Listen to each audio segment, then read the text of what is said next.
About today we're going to talk about when Jesus feeds the 5,000. Joseph, keep your camera on. 4 months more in the year finish. And it's over, right? Joseph, your camera. And Caleb. Caleb's not working. He said he was going to switch to another one. Oh. And- Yes, but I was gonna start here playing. So today we're going to. Good morning. Good morning, Diosa. Joseph, if that camera goes off one more time, I'm going to kick you out of this class. Mister, it could go off. I don't know why. Yes, so we turn your camera on, please. We're going to talk about the feeding Yeah, of I have it on. 5,000. All right. Have you heard the story of this before? Of what? Of the feeding of the 5,000, where Jesus feeds 5,000 people? I Yeah, think yes. one With fish fish and bread. With fish and bread. Yeah. Very good. Yes. Yes, I have here. Yeah. Yes. All right. So let's look at that right now. We're going to be reading in, oops, I almost ended this. This class. Did almost end this class. All right. We're going to be reading You in want Mark to end it? chapter 30. I'm sorry, Mark chapter 30, oh my gosh. Mark chapter 6, verse 30. And so we're going to talk about Jesus and his disciples, what they were doing. So Jesus and his disciples, they were going and ministering to people, preaching the gospel, saying that the kingdom of heaven is near, healing the sick, casting out demons, doing all these amazing miracles. But when you do something good, for example, in class, if you have gum and you pull it out, everyone wants a piece of gum, right? Yeah. Everyone's like, give me candy, give me candy, give me candy. Kind of the same thing. He was doing these miracles, Mister, then everyone was, not yet, Samuel. I don't really. Everyone was following along, trying to talk to him, get a miracle and all this stuff. So they didn't really have time to be by themselves. What do you want to say, Samuel? I don't really like candy, gum, like things like that. I love candy. Good. Okay. I don't really love it. So, let's read a little bit. It says, the apostles returned to Jesus from their ministry tour and told him all they had done. Then Jesus said, let's go off by ourselves to a quiet place and rest a while. He said this because there were so many people coming and going that Jesus and his apostles didn't even have time to eat. So they're just busy all the time. They didn't have time to eat. They didn't have time for themselves. So they left by boat for a quiet place where they could be alone. But many people recognized them and saw them leaving. And people from many towns ran ahead along the shore and got there ahead of them. Jesus saw the huge crowd as he stepped from the boat. And he had compassion on them because they were like sheep without a shepherd. So he began teaching them many things. I don't know if you've ever had that, where you're just tired and you don't want to do something, you just want to rest. And then somebody says, can you please help me? And you feel bad. So you're like, okay, yeah, I'll help you. That's kind of what happened. They wanted to be by themselves, but all these people kept recognizing Jesus and knowing who Jesus was. And so they said, can you please help us? And so they just followed him everywhere. But he felt bad. He said, they were like sheep without a shepherd. They had no one taking care of them. So he began to teach them many things. Late in the afternoon, his disciples came to him and said, this is a remote place. Remote means what? Anderson, what does remote mean? They say this is a remote place. Remote me. What is? In verse 35. This is a remote place. This is remote. I don't know, like You say remote place and it's already getting late. Caleb, Anderson was talking, that was rude. Anderson, go for it. Mister, to move to another place. No, not that. Remote. What does a remote place mean? Who knows? Diosa, do you know what a remote place means? No. Joseph. Mister. Yeah, Mister. Mister. Are you asking what Distinction. are you asking what is the word in Spanish? No. Mister. No, wait, don't say anything. I want Joseph to answer my question. Okay. Yeah. What's my question, Joseph? No, Mister, I don't hear. It's because I'm telling you, I'm having problems right now with this thing. With your Like yesterday in Spanish class too. I was camera. having problems. It goes off. I don't know why. Or is just to play something. Luis Mario, you raise your hand. Remote is like where you don't know where you are, or in a place where it's not you know, but you don't know like at all. You didn't know. You don't know that place. Kind of. Like a quiet Like place. you get lost. It's not so much a quiet place. It's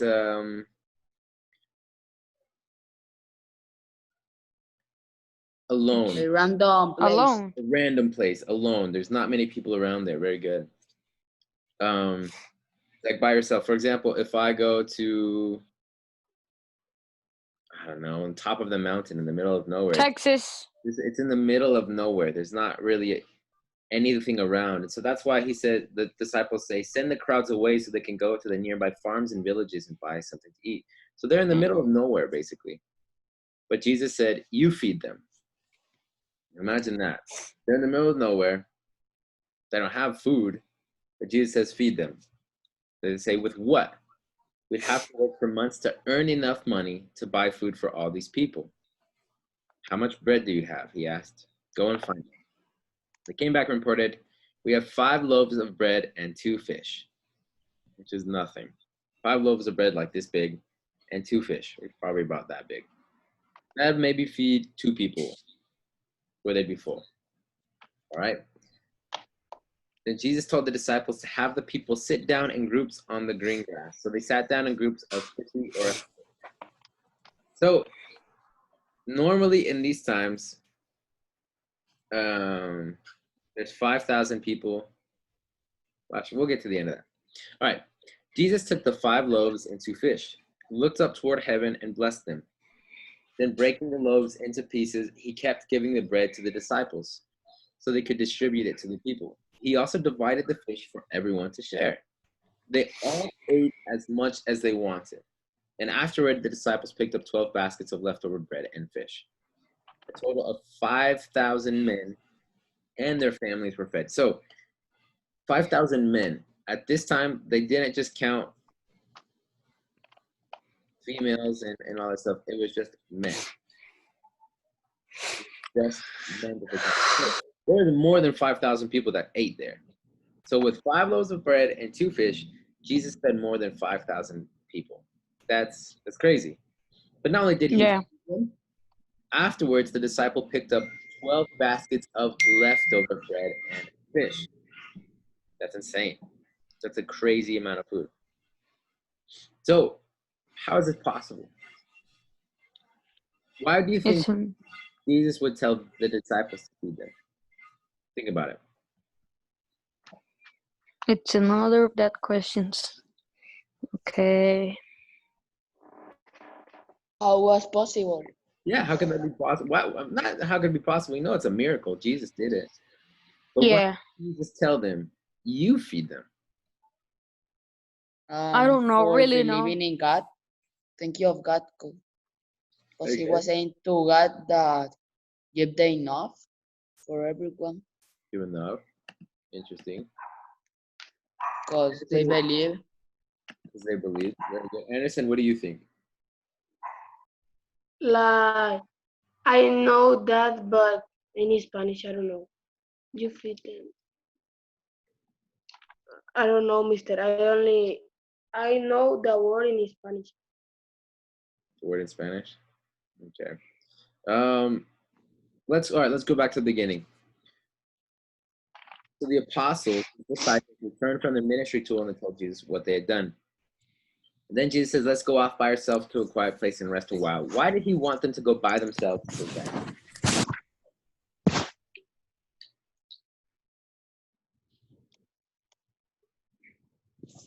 Who knows why? Read verse 31. What does it say in verse 31? Then Jesus Then said, Jesus said, let's let's go go. off by ourselves to a quiet place and rest a while. He said, this because there were so many people coming and going that Jesus and his apostles didn't even have time to eat.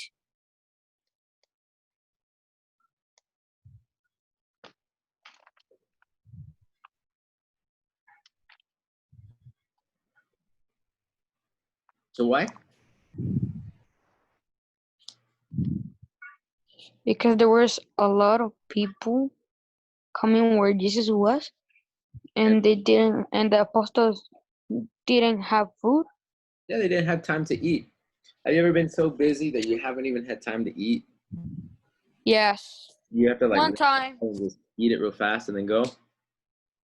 yes, it was like a 12:55, mister, and I was, and I didn't eat, and I was so hungry that I have to eat it in 2 minutes. Yeah. For example, have you ever, I don't know if you ever had this problem with me in my class, but fifth grade last year had that problem where they wouldn't do their homework or wouldn't do the work, so I'd make them do it during lunch. And so then they would spend most of their lunch doing their work, and so they'd have to eat very, very fast because the class was about to start. But none of you guys had to do that with me, right? No, never. No. All right. So they wanted to have a place to rest. So they go on a boat and they get to a quiet place where they could be alone. But people started to recognize, people started to know who they were. For example, me.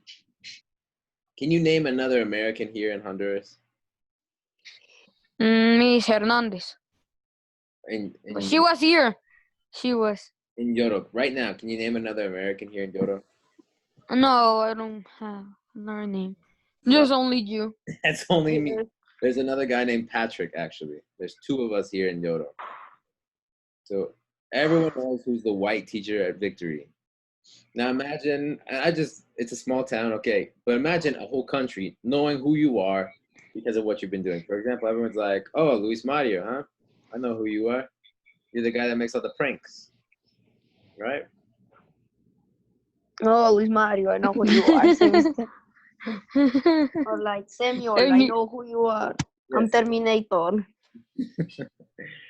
So Jesus, his disciples are famous. And so, for example, if you're around, I don't know, think about it. Have you ever been around someone and you know they're associated with a certain thing? For example, you've been around me, and so you think, oh, okay, Victory. Or you've been around Miss Felix. You think, oh, Victory, okay? So that's kind of what it was. His disciples were famous. They were following Jesus. They know they can follow the disciples, they'll get to Jesus.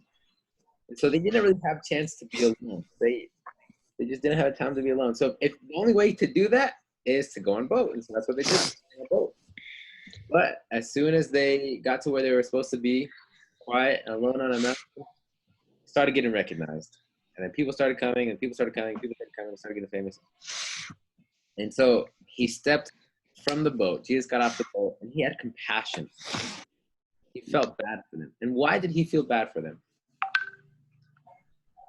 Diosa, why did he feel bad for him?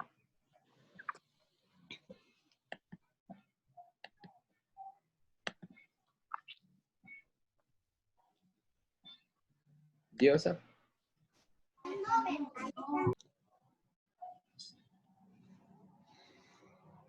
Diosa.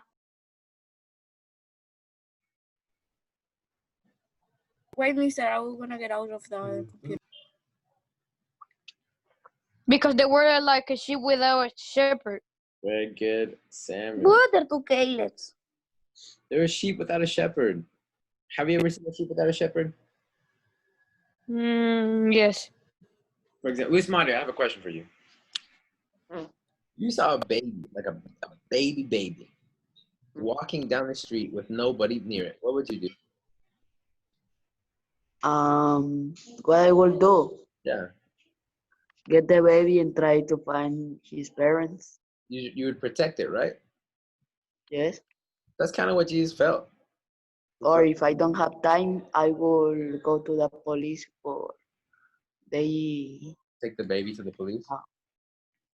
Yes, and try to find their Because mom. sometimes Dad. the families go to the police or see that Station. their sons. Yeah, Yes. that's good. So if they are in the police, they can go. Or the police says that they lost a kid. Could be that too. But you take care of it. You would want to make sure it's okay, right? And that's what Jesus. Yes. Jesus Is taught. that expose my other account, mister? It's because I don't know what happened that didn't close. Don't worry about it. You're fine, bro. Yes, his other account Jesus, is there. Jesus felt bad. He felt bad. He wanted to take care of these people, and so he starts teaching them. They need something. They're looking for him. Okay, they're desperate for him. That's important. We're going to talk about that specific moment, but let's finish going through the story. And so he wants to feed them as well, even though the disciples were probably tired and just focused on themselves. Jesus, send these people away because it's late. We're gonna have to go eat. They're gonna have to go eat. It's too late now. You know, it's time to go. And Jesus says, "You feed them." Like we don't even have food for ourselves. How can we feed them? Let's figure it out. How much food they have? So he said, 5 loaves of bread and 2 fish. That's nothing. That's not a lot. To feed 5,000 men and their families. And so it happens. Jesus blesses the bread, breaks it into pieces, and distributes it to the people. He also splits up the fish. And afterwards, they picked up 12 baskets of leftover bread and fish. So there was, even though they only had 5 loaves of bread and 2 fish, they had more than enough food. And so that's the miracle of what Jesus did. But let's talk about, why would Jesus feed them? Why would Jesus feed them? He was giving them spiritual food. They weren't eating something to help their spirit. He's giving them spiritual food. Like food of heaven. food from heaven, but like the good stuff, like the Bible, teachings. He was giving them good teachings to help them live. He was telling them how to return to God. He was giving them what they needed. And they knew that was the most important thing. What Jesus had to say, what Jesus offered, was the most important thing. They didn't have food. They didn't care about food. They cared about Jesus and what he had to say. That was the most important thing. There's a verse called in Matthew 6, verse 33. It says, "Seek first the kingdom of God, and all these things will be added unto you." But before that's talking about, watch it here. I'll read it. In Matthew 6:33. All right. So it says, "Seek the kingdom of God above all else and live righteously, and he will give you everything you need." Before that, he's talking about, don't worry about having enough food to eat or enough drink to have. Or don't worry about clothes. Don't worry about yourself. Focus on God. You know? Because if you focus on God, he's going to give you everything you need. So in this moment, Jesus was showing them that if you focus on me, I'm going to give you everything you need. And so we can take this to our own personal lives. If we're obedient to God and do what God asks us to do, God's going to take care of us. You guys want to know? I don't share this with a lot of people. So you want to know a secret? Or what? God's called me to be a missionary. I'm going to be Yes. right? I Yes, I remember. never once asked for money. I never asked for money. I just was obedient to God and what he had for me. And God's provided me with everything I need. He's given me all the money that I need. He's given me all the clothes that I need, food that I need. He's taking care of me. Because I'm being obedient to what God has for me. So with you guys in your lives, choose to be obedient to what God has for you and what God's called you to do. He's going to take care of everything. Everything. You don't need to worry about anything. For example, if God says, I want you to start a business, yeah, do your part. Work hard. Don't expect God to give you everything you need. Take that first step. but God's going to take care of you. God says, I want you to sell everything and give it to me. God will take care of you. But imagine, think about that. Who was the only person to walk on water? God. Jesus. Jesus. Well, aside from Jesus. who was the other person who walked on water? The God. disciples. It was one disciple, one person. Pablo. John. No, not John. It was Peter. Peter. Peter thought it was more important to be on the water with Jesus than to be in the boat where it's safe. So he walked on water. And everyone says, oh, he doubted. That's why he drowned. Do you guys know that story? I think yes. No. Mister, like in the video in the chapel. Yeah. Not like in the video chapel. Okay, listen. So Peter and the disciples were on a boat. Jesus was walking on water. And they see Jesus, and Peter says, Jesus, if it's you, tell me. Because I'll walk to you. If that's you, tell me. He says, come on. And so he walks on water. He starts looking at the waves around him because there was a storm. And he gets scared. He starts to sink into the water. And Jesus saves him. He says, Peter, why did you doubt? So everyone thinks, okay, Peter doubted. That's why he was wrong. They made a mistake. No, but how many other people walked on water? Just Peter. Nobody, so it's just So Peter. Jesus will take care of him. So that's the same thing that applies to our lives. Whenever God calls us to do something, even though it sounds super scary or something ridiculous, we can trust that God's going to take care of it. There's a story of this man, a man who was praying or something like that, and all of a sudden he heard God say, I want you to buy a ticket to go to another country right now. And he goes, what? So he buys the ticket. He flies to the other country. He didn't question God. He just believed what God had said. And he gets to the other country and he says, God, I'm here. I can't believe I just did that. I flew 12 hours just to get there. I flew 12 hours just to get there. And now what do I do? So he's there. He doesn't have a house to stay in. Has no food. He doesn't know what to do. All of a sudden, these two girls come up, these two ladies.